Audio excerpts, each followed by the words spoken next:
हम गीता मल्लिक अहाँ सब गोटे प्रणाम करै छी। हम एक अहाँ सबके भगवती गीत सुनाबै छी। आशा करै छी नीक लागत तो वीडियो के लाइक कमेंट करब, चैनल के सब्सक्राइब करब। गीत के सब गोटा एक बेर का पूरा जरूर सुनब।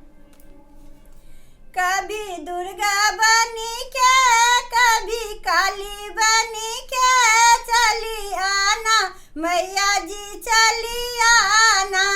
कभी दुर्गा बनी के कभी काली बनी के चली आना, मैया जी चली आना। तुम दुर्गा रूप में आना, तुम दुर्गा रूप में आना। सिंह साथ लेके चक्र हाथ लेके चली आना, मैया जी चली आना।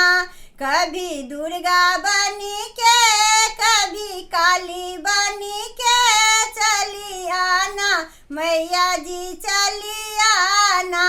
कभी दुर्गा बनी के कभी काली बनी के चली आना, मैया जी चली आना।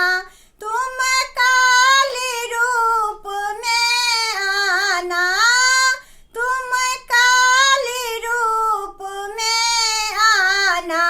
खप्पर हाथ लेके जोगिन साथ लेके चली आना, मैया जी चली आना।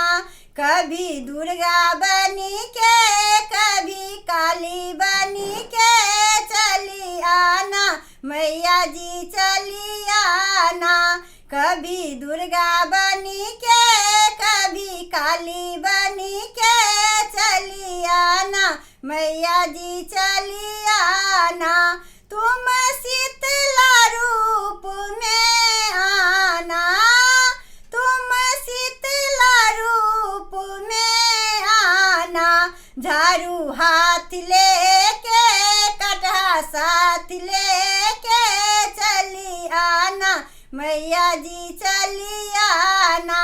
कभी दुर्गा बनी के कभी काली बनी के चली आना, मैया जी चली आना। कभी दुर्गा बनी के कभी काली बनी के चली आना, मैया जी चली आना। तुम गौरा रूप में आना, तुम गौरा रूप में आना।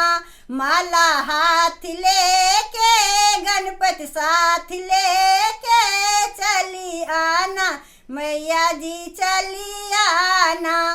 कभी दुर्गा बनी के कभी काली बनी के चली आना, मैया जी चली आना।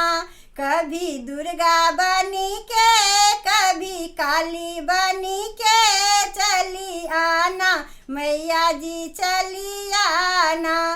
कभी दुर्गा बनी के कभी काली बनी के चली आना, मैया जी चली